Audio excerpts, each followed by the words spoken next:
Sarah Palin, you know, the ice queen, she is now basically calling for a civil war. Here's her words. Governor Palin, really good to have you. We've talked about the two-tier justice system, but when you see it happening, when you see the former president being fingerprinted, having to show up, turn himself in, you see the mugshots of the other, 7 or 8 who've turned themselves in already. Do you have concern for the country as I do? Yeah, absolutely. I mean, I think those who are conducting this travesty and creating this two-tier system of justice, I want to ask them, what the heck? Do you want us to be in civil war? Because that's what's going to happen. We're not going to keep putting up with this. And Eric, I like that you suggested that we need to get angry. We do need to rise up and take our country back. Now, I would say the RNC, though, that's what's lacking when it comes to collective anger that can be healthy and it can be useful. Where is the RNC? They hold the purse strings to the party. They hold the funds that could be helping out in this situation. They have the platform, and yet they're too timid. A bunch of freaking rhinos running the thing. So the RNC, they better get their stuff together, or I'll have to ask them too. What do they want as an outcome of this civil war? Put up a picture full mass. I wish a Karen would. Sarah Palin, every so often they thaw out the ice queen to say something, well, insane. Now, remember, the contextualization is there's a two-tier justice system. And we're not going to take it. Isn't it ironic that 15, 20 well-connected, rich and powerful white men get arrested and held accountable for their crimes? All of a sudden, the entire system is broken.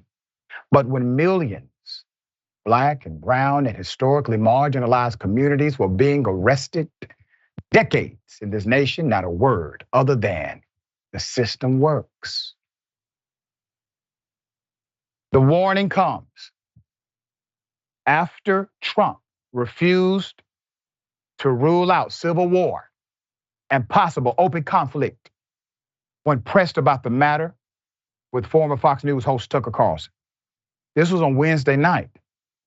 She's basically taking a cue from that interview. The former president was questioned on whether he thought civil war loomed amid growing political tensions. He refused to answer and instead rambled about love and unity amongst a crowd during his speech prompting the January 6th Capitol riots.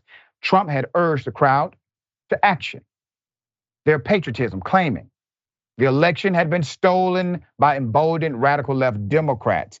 Here's the answer in its entirety. Do you think we're moving towards civil war?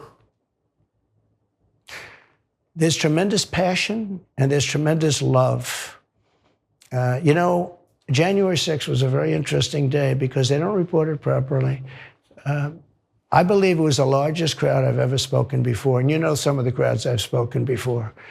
And like July 4th on the mall, I think they had 1 million people there. But I think that the biggest crowd I've ever spoken before was on January 6th. And people that were in that crowd, a very, very small group of people, and we said patriotically and peacefully and patriotically, right? Nobody ever says that. Go peacefully and patriotically. But people that were in that crowd that day, very small group of people, went down there, and then there are a lot of scenarios that we can talk about.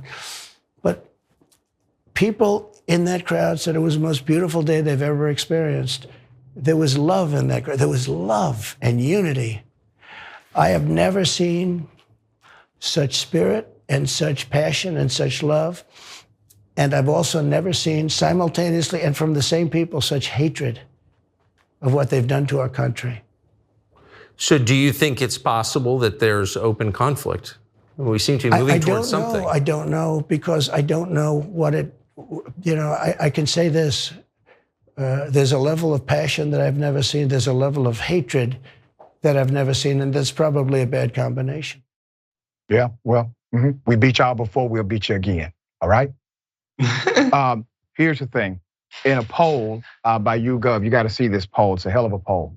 And The Economist, 65%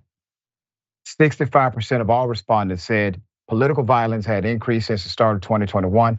Slightly fewer, 62% thought political violence would increase in the next few years. Participants will also pose this question. Looking ahead to the next 10 years, how likely do you think it is that there will be civil war in this country?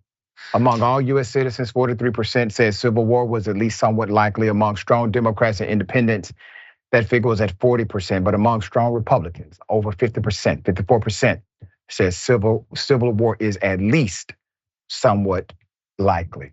Jackson, thoughts? Well, first and foremost, for people who think that civil war is likely over Trump, like, you know what all that entails? Like, who would be fighting against who exactly? Which states would join? Which branches of the military would be cool with this versus which ones wouldn't be? Because like, it can't just be a bunch of Trump supporters in the streets angry. That's not gonna be enough. But it's always hilarious. Well, you pointed it out. We beat you once, we'll beat you again. The lost cause rhetoric has never disappeared. I mean, what do you think we gotta take our country back? Back from who? From brown people and from gay people. Because they too busy being themselves openly and freely. We can't have that, and we're losing our country. And then, again, the idea that we're gonna go to war for the sake of one man just because y'all can't have your way. You want one more term with this guy, because that's literally all we're talking about. He can't be in office 2 or 3 or 4 more times, and he's about to be 80 years old.